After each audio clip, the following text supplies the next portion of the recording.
ನಮ್ಮನೆ ಯುವರಾಣಿ ಹೇ ನಮ್ಮನೆ ಯುವರಾಣಿ.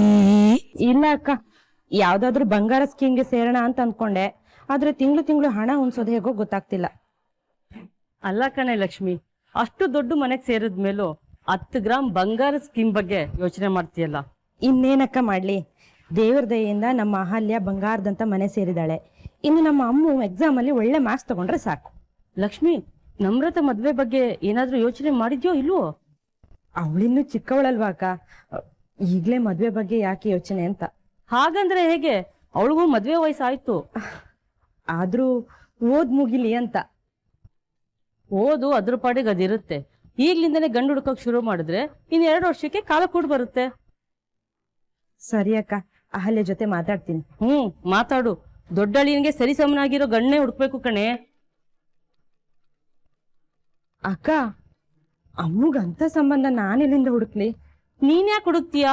ನಿನ್ ಮಗಳಿಗೆ ಅಳಿಯಂಗೆ ಹೇಳು, ಅವರೇ ಹುಡುಕ್ತಾರೆ. ರಾಜ್ಗುರು ಮನೆ ನಾದ್ನಿ ಸಂಬಂಧ ಅಂದ್ರೆ ಸುಮ್ನೆನಾ? ಅವಳು ಒಳ್ಳೆ ಮನೆ ಸೇರ್ಬೇಕು ಅನ್ನೋ ಆಸೆ ಇದೆ, ನೋಡೋಣ ಅಕ್ಕ. ಸರಿ, ನಾನು ಮತ್ತೆ ಮಾತಾಡ್ತೀನಿ. ಇಡ್ಲಾ? ಮಾಮೂನು ದೊಡ್ಡ ಮನೆ ಸೇರೋ ಹಾಗಾಗ್ಲಿ ಭಗವಂತ. ದೇವ್ರೆ, ನಮ್ಮ ಅಮ್ಮನು ಮದುವೆ ವಯಸ್ಸಿಗೆ ಬಂದ್ಬಿಟ್ಲಾ?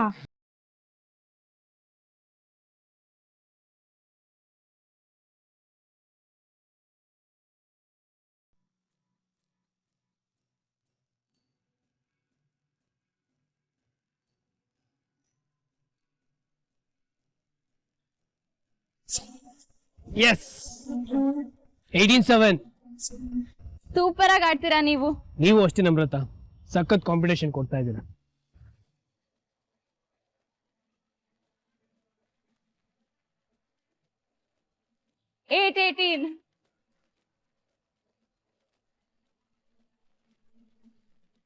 ತುಂಬಾ ವರ್ಷ ಪ್ರಾಕ್ಟೀಸ್ ಮಾಡಿಲ್ಲ, ಇತ್ತೀಚೆಗೆ ಆಡ್ತಿರೋದು. ನಾನು ತುಂಬಾ ವರ್ಷದಿಂದ ಆಡ್ತಾ ಇದ್ದೀನಲ್ವಾ, ಸ್ವಲ್ಪ ಪಳಗಿದ್ದೀನಿ. 19-8. ನಮ್ಮ ಅಣ್ಣ ಯಾವಾಗ್ಲೂ ಹೀಗೆ, ಯಾರ ಹತ್ರ ಆಡಿದ್ರೆ ಗೆಲ್ತಾನೋ ಅವ್ರ ಹತ್ರ ಮಾತ್ರ ಆಡೋದು. ಯಾಕೋ ನಿನ್ ಜೊತೆ ಆಡಿಲ್ವಾ? ಸಾಕೇತ್ ಅಣ್ಣನ ಜೊತೆ ಆಡಿಲ್ವಾ? ನೋಡಿ, ನಾವಿಬ್ರು ಆಡ್ತಿರೋದಕ್ಕೆ ಅವನ್ ಕೋಪನ.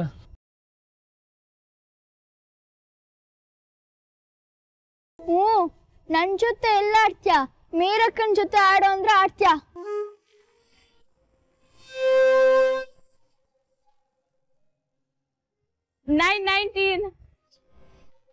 ಅವಳ ಜೊತೆ ಯಾರೋ ಆಡ್ತಾರೆ, ಒಂದ್ ರೂಲ್ಸ್ ಇಲ್ಲ, ಒಂದ್ ರೆಗ್ಯುಲೇಷನ್ಸ್ ಇಲ್ಲ. ತಾನ್ ಮಾಡಿದ್ದೇ ರೂಲ್ಸ್, ತಾನ್ ಆಡಿದ್ದೇ ಆಟ. ಅವಳು ಗೆಲ್ಲೋದಕ್ಕೋಸ್ಕರ ಹೇಗ್ ಬೇಕಾದ್ರೂ ಆಡ್ತಾಳೆ. ಹಾಗೆ ನಿನ್ ಸರ್ವಿದಾಗ ಮಾತ್ರ ಬಾರಿಸ್ತಾಳೆ.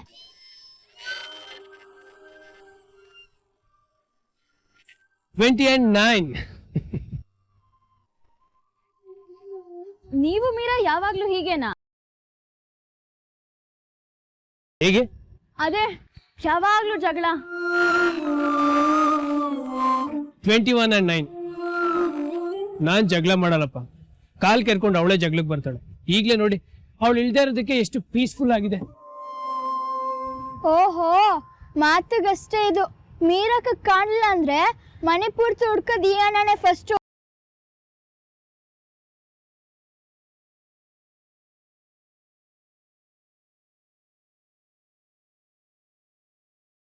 ಪ್ರಣಾಮೇನ್ ಸುಳ್ಳು ಹೇಳ್ತಿಲ್ಲ, ನಾನು ನೋಡಿದ್ದೀನಿ. ನೀವಿವತ್ತು ಮೀರನ್ನ ಹುಡ್ಕೊಂಡು ಎಷ್ಟು ಓಡಾಡ್ತಿದ್ರಿ. ಭಾವನು ಮೀರಾ ಮೀರಾ ಅನ್ಕೊಂಡು ಕೂಗ್ತಾ ಇರ್ತಾರೆ. ಏನ್ ಮಾಡೋದು, ಅವಳು ಚಟಾರ್ ಪಟಾರ್ನ ಕೇಳಿ ಕೇಳಿ ಅಭ್ಯಾಸ ಆಗಿದೆ. ಅದಿಲ್ಲ ಅಂತಂದ್ರೆ ಇರಿಟೇಷನ್ ಶುರು ಆಗುತ್ತೆ, ಇದ್ರೂ ಇರಿಟೇಷನ್ ಇರುತ್ತೆ.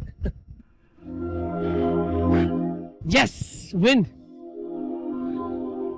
Good game. ಅನಿ, ನಮ್ರತ, ಪ್ರಾಣಿ, ಕಾಫಿ ರೆಡಿ, ಬನ್ನಿ. ಬಂದೇವಾ.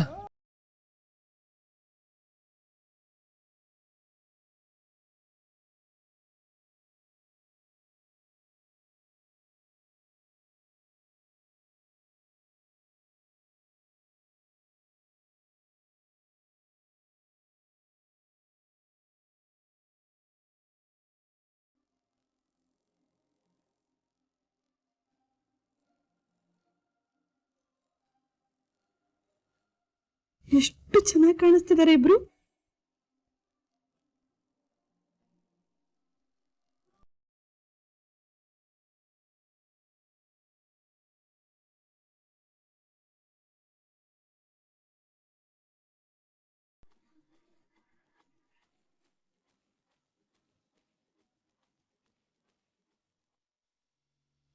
ಯಾರ್ ಗೆದ್ರಪ್ಪ ಇವತ್ತು?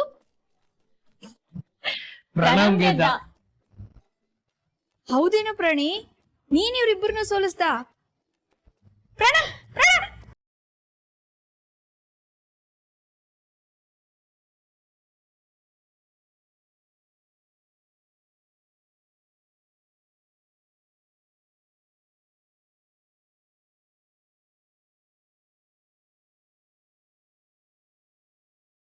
ನೋಡಮ್ಮ ಹೇಗಿಬ್ರು ಆಡ್ಕೋತಿದ್ದಾರೆ.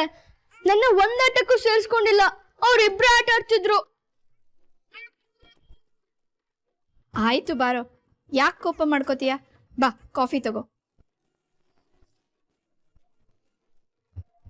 ಪ್ರಣಮ್, ನಾಳೆ ಅಂತೂ ಡೆಫಿನೆಟ್ ಆಗಿ ನಿನ್ ಜೊತೆ ಗೇಮ್ ಆಡ್ತೀನಿ ಕಣೋ. ನಾನು ಆಡ್ತೀನಿ.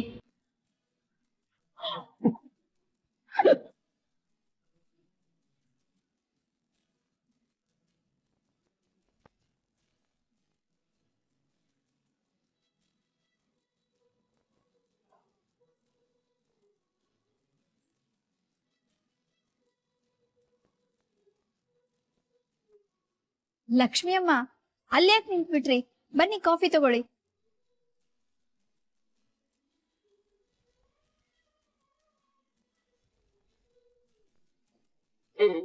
ಲಕ್ಷ್ಮಿ ಅಮ್ಮ, ಕಾಫಿ ತಗೊಳ್ಳಿ.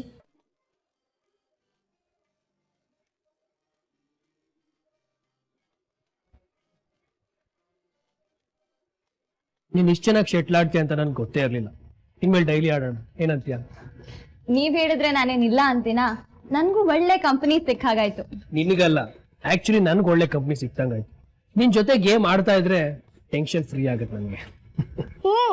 ಮೀರಕ್ಕನ್ ಜೊತೆ ಆದ್ರೆ ಸೋಲ್ಬೇಕಾಗತ್ತೆ ಅಂತನಾ? ಹಾಗೇನಿಲ್ಲ ಕಣ್, ನಮ್ರತನ್ ಜೊತೆ ಆಡಿದ್ರು ಕಂಫರ್ಟ್ ಇರುತ್ತೆ. ಲಕ್ಷ್ಮಿ ಅಮ್ಮ, ನಿಮ್ಮಿಬ್ರು ಮಕ್ಕಳು ಅಪರಂಜಿ ಕಣಮ್ಮ. ನಮ್ಮ ಅಮ್ಮಗೆ ಅಹಲ್ಯಂದೇ ಗುಣ ಬಂದಿದೆ. ಅಹಲ್ಯ ಎಲ್ಲ ಹೇಳ್ಕೊಟ್ಟಿದ್ದಾಳೆ. ಅದಕ್ಕೆ ನಮ್ರತ ಈಗಿರೋದು. ಅಕ್ಕನಾಗಿ ತಂಗಿನೂ ಇರ್ಬೇಕಲ್ವಾ?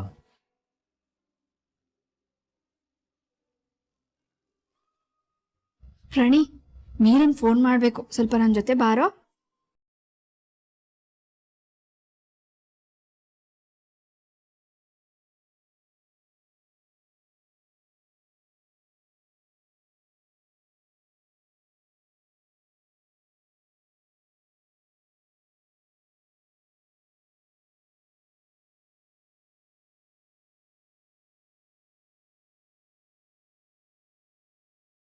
ಏನಾಯ್ತಮ್ಮ? ಏನಿಲ್ಲ ನನ್ ಬಂಗಾರಿ. ನನ್ ಮುದ್ದು.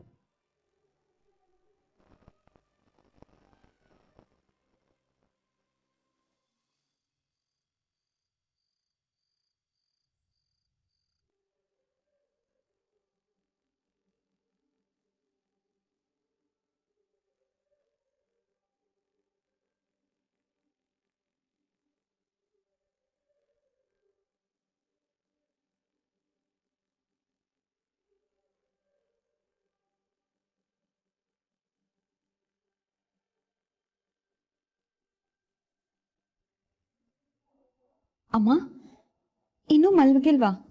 ಯಾಕೆ ನಿದ್ದೆ ಬರುತ್ತಲ್ವಾ? ಹ್ಞೂ ಅಹಲ್ಯಮ್ಮ, ಹೇಗ್ ನಿದ್ದೆ ಬರುತ್ತೆ? ಈ ಹುಡುಗಿ ಹೋಗಿ ಎಷ್ಟೊತ್ತಾಯ್ತು, ಇನ್ನೂ ಬಂದಿಲ್ಲ. ಹೌದಮ್ಮ, ತುಂಬಾ ಹೊತ್ತಾಯ್ತಲ್ವಾ? ಇಷ್ಟೊತ್ತಿಗಾಗ್ಲೇ ಬರ್ಬೇಕಿತ್ತಲ್ವಾ? ಹ್ಞೂ ಅಹಲ್ಯಮ್ಮ, ಇಷ್ಟೊತ್ತಿಗಾಗ್ಲೇ ಬರ್ಬೇಕಾಗಿತ್ತು, ಇನ್ನೂ ಬಂದಿಲ್ಲ. ಎಷ್ಟು ಬುದ್ಧಿ ಹೇಳಿದ್ರು ಈ ಹುಡುಗಿಗೆ ಬುದ್ಧಿ ಬರಲ್ಲ. ಎಷ್ಟು ಸರ್ತಿ ಹೇಳಿದೀನಿ, ಬೆಳೆದ ಹುಡುಗಿಯರು ಮನೆಗೆ ಬೇಗ ಬರ್ಬೇಕು ಅಂತ. ನನ್ನ ಮಾತೇ ಕೇಳಲ್ಲ. ಏನೋ ಇಂಪಾರ್ಟೆಂಟ್ ಕೆಲಸ ಇರಬೇಕು. ಇನ್ನೊಂದು ಸ್ವಲ್ಪ ಹೊತ್ತಿಗೆ ಬರ್ತಾಳೆ ಬಿಡಿ ಅಮ್ಮ. ನೀವ್ಯಾಕೆ ಬೇಜಾರು ಮಾಡ್ಕೋತೀರಾ? ಅದು ಹಾಗಲ್ಲ ಅಹಲ್ಯಮ್ಮ, ನಿಮಗೂ ಗೊತ್ತು ಈ ಲೋಕ ಎಷ್ಟು ಸೂಕ್ಷ್ಮ ಅಂತ. ಅಂಥದ್ರಲ್ಲಿ ಇವಳು ಹೀಗೆ ಲೇಟಾಗಿ ಬಂದರೆ ಹೇಗೆ ಹೇಳಿ? ನನಗೂ ಬುದ್ಧಿ ಹೇಳಿ ಹೇಳಿ ಸಾಕಾಗೋಯ್ತು. ನಿಜಮ್ಮ, ಆದರೆ ಅವಳು ಬಂದ ತಕ್ಷಣ ಒಂದು ಮಾತು ಹೇಳ್ತೀನಿ. ನೀವೇನೋ ಯೋಚನೆ ಮಾಡಬೇಡಿ, ಹೋಗಿ ಮಲ್ಕೊಳ್ಳಿ. ಅದು ಹೇಗಾಗುತ್ತೆ ಅಹಲ್ಯಮ್ಮ? ನನಗೆ ಇವಳ್ದೇ ಚಿಂತೆ ಆಗೋಗಿದೆ. ಸಾಕೇತಾದ್ರೂ ಬುದ್ಧಿ ಹೇಳ್ತಾನೆ ಅಂದರೆ ಅವನು ಇವಳ ಪರವಾಗೆ ಮಾತಾಡ್ತಾನೆ. ಅಮ್ಮ, ನೀವು ಚಿಂತೆ ಮಾಡಬೇಡಿ. ಅವಳು ಬರೋವರೆಗೂ ನಾನು ಇಲ್ಲೇ ಇರ್ತೀನಿ. ಬಂದ್ಮೇಲೆ ಅವಳಿಗೆಲ್ಲ ತಿಳಿಸಿ ಹೇಳ್ತೀನಿ. ಅಕ್ಕನ ಸ್ಥಾನದಲ್ಲಿ ನಿಂತು ನಾನು ಅವಳಿಗೆ ಒಂದು ಮಾತು ಹೇಳ್ಬೋದಲ್ವಾ? ಅಯ್ಯೋ, ಅದಕ್ಕಿಂತ ಸಮಾಧಾನ ನನಗೆ ಇನ್ನೇನಿದೆ ಅಹಲ್ಯಮ್ಮ. ನಿಮಗೆ ಅವಳ ಮೇಲೆ ಎಲ್ಲ ಅಧಿಕಾರ ಇದೆ. ಸರಿ, ಹಾಗಿದ್ರೆ ನಾನು ಅವಳ ಹತ್ರ ಮಾತಾಡ್ತೀನಿ, ನೀವು ಹೋಗಿ ಮಲ್ಕೊಳ್ಳಿ. ಸರಿನಮ್ಮ.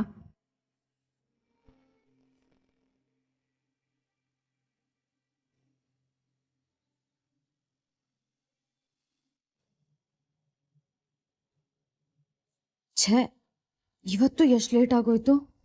ದಿನ ಹೀಗೆ ಆಗ್ತಿದ್ರೆ ಮನೇಲಿ ಬೈಸ್ಕೊಳ್ಳೋದು ಗ್ಯಾರಂಟಿ. ಇಷ್ಟೊತ್ತಿಗಾಗಲೇ ಅಮ್ಮ ರಾಮಾಯಣ ಮಾಡಿರ್ತಾರೆ, ಈಗಂತೂ ಮಹಾಭಾರತನೇ ಶುರು ಆಗ್ಬಿಟ್ಟಿರುತ್ತೆ.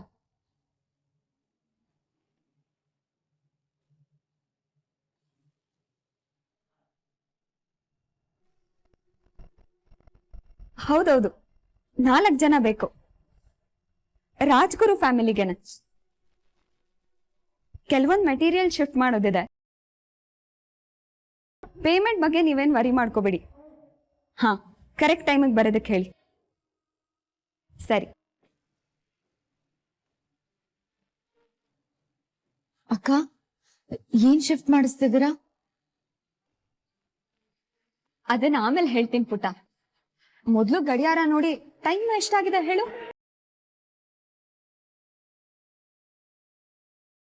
9:15 ಆಗಿದೆ ಅಕ್ಕ. ಈ ಸಮಯದಲ್ಲಿ ನಾನು ಮನೆ ಕೆಲಸ ಎಲ್ಲ ಮುಗಿಸಿ ಊಟ ಮಾಡಿ ಓದೋ ಟೈಮ್ ಅಲ್ವಾ? ಆದ್ರೆ ಇತ್ತೀಚೆಗೆ ಈ ಟೈಮಲ್ಲಿ ಓದೋದಕ್ಕೆ ಆಗ್ತಿಲ್ಲ. ನಿನಗ್ ಗೊತ್ತಾ, ನನಗೆ ಓದೋದು ಅಂದ್ರೆ ಸಿಕ್ಕಾಪಟ್ಟೆ ಇಷ್ಟ. ಚಿಕ್ಕವಳಿದ್ದಾಗಂತೂ ಯಾವಾಗ ನೋಡಿದ್ರು ಓದ್ತಾನೆ ಇರ್ತಿದ್ದೆ. ಮದ್ವೆ ಆದ್ಮೇಲೆ ಇದೆಲ್ಲ ಕಡಿಮೆ ಆಗೋಗಿದೆ. ಇಷ್ಟೊತ್ತಲ್ಲಿ ಸ್ವಲ್ಪ ಟೈಮ್ ಸಿಗುತ್ತೆ. ಈ ಟೈಮಲ್ಲೂ ಡಿಸ್ಟರ್ಬ್ ಆದ್ರೆ ಬೇಜಾರಾಗೋದು ಸಹಜ ಅಲ್ವಾ? ಹ್ಞೂ ಅಕ್ಕ. ಬಟ್ ನೀನ್ ಲೇಟಾಗಿ ಬರೋದಕ್ಕೆ ನನಗೆ ಡಿಸ್ಟರ್ಬ್ ಆಗ್ತಿದೆ ಅಂತಲ್ಲ. ನೀನ್ ಹಾಗೆ ತಿಳ್ಕೊಬೇಡ ಮೀರಾ. ಮನೇಲಿ ಯಾರಾದ್ರೂ ಬಂದಿಲ್ಲ ಅಂದ್ರೆ ಮನೆಯವ್ರಿಗೆಲ್ಲ ಆತಂಕ ಆಗೋದು ಸಹಜ ಅಲ್ವಾ? ಅದಕ್ಕೆ ಅಮ್ಮ ಟೆನ್ಷನ್ ಮಾಡ್ಕೊಂಡಿರ್ತಾರೆ. ಅವ್ರ ಟೆನ್ಷನ್ ಅಲ್ಲಿರೋದನ್ನ ನೋಡಿ ನನ್ಗೆ ಓದೋದಕ್ಕಾಗತ್ತಾ? ಇಲ್ಲ ಅಲ್ವಾ? ಹ್ಞೂ ಅಕ್ಕ. ಅದಲ್ಲದೆ ನೀನ್ ಬರೋ ಟೈಮ್ಗೆ ನಾನು ಓದ್ತಾ ಕೂತಿರ್ತೀನಿ. ಎಷ್ಟು ಇನ್ವಾಲ್ವ್ ಆಗಿರ್ತೀನಿ ಅಂದ್ರೆ ಯಾರಾದ್ರೂ ಬಂದು ಮಾತಾಡ್ಸಿದ್ರು ಕೂಡ ಕಿರಿಕಿರಿ ಆಗ್ತಿರತ್ತೆ. ಹಾಗಂತ ನೀನ್ ಬಂದು ಡೋರ್ ಬೆಲ್ ಮಾಡೋದು ತಪ್ಪು ಅಂತ ನಾನು ಹೇಳ್ತಿಲ್ಲ. ನೀನ್ ಲೇಟಾಗಿ ಬರಬಾರ್ದು ಅಂತ ಆರ್ಡರ್ ಮಾಡೋದಕ್ಕೂ ನನಗೆ ಮನ್ಸಿಲ್ಲ. ನಿನಗೂ ಏನಾದ್ರೂ ಕೆಲಸಗಳಿರುತ್ತೆ ಅಲ್ವಾ ಮೀರಾ? ಆದ್ರೆ ಸಾರಿ ಅಕ್ಕ, ಇವತ್ತು ಸ್ವಲ್ಪ ಲೇಟ್ ಆಯಿತು. ನೀನ್ ಹೀಗೆ ದಿನ ಲೇಟಾಗಿ ಬರ್ತಿದ್ರೆ ನನಗೂ ತೊಂದರೆ ಆಗತ್ತಲ್ವಾ ಪುಟ್ಟ? ಹ್ಞೂ ಅಕ್ಕ. ಹಾಗಂತ ನಾನು ನಿನ್ಗೆ ಮೇನ್ ಡೋರ್ ಕೀ ಕೊಡ್ಬೋದು. ಆದ್ರೆ ಹಾಗೇನಾದ್ರೂ ಕೊಟ್ರೆ ಸರಿ ಇರತ್ತಾ? ಈ ಮನೆ ದೊಡ್ಡ ಸೊಸೆ ಆಗಿ ಬೇರೆಯವ್ರ ಕೈಗೆ ಕೀ ಕೊಡೋದು ತಪ್ಪಲ್ವಾ? ಹ್ಞೂ ಅಕ್ಕ. ಅದಕ್ಕೆ ನಾನೊಂದು ಪರಿಹಾರ ಹುಡುಕಿದ್ದೀನಿ. ಏನಕ್ಕ? ನೀನ್ ಹೀಗೆ ಯಾವಾಗ ಬೇಕಾದ್ರೂ ಬರ್ಬೋದು, ಯಾವಾಗ ಬೇಕಾದ್ರೂ ಹೋಗ್ಬೋದು ಅನ್ನೋದಾದ್ರೆ ನಿನ್ಗೆ ಬೇರೆ ಮನೆ ಇದ್ರೆ ಚೆನ್ನಾಗಿರತ್ತೆ ಅಲ್ವಾ ಮೀರಾ?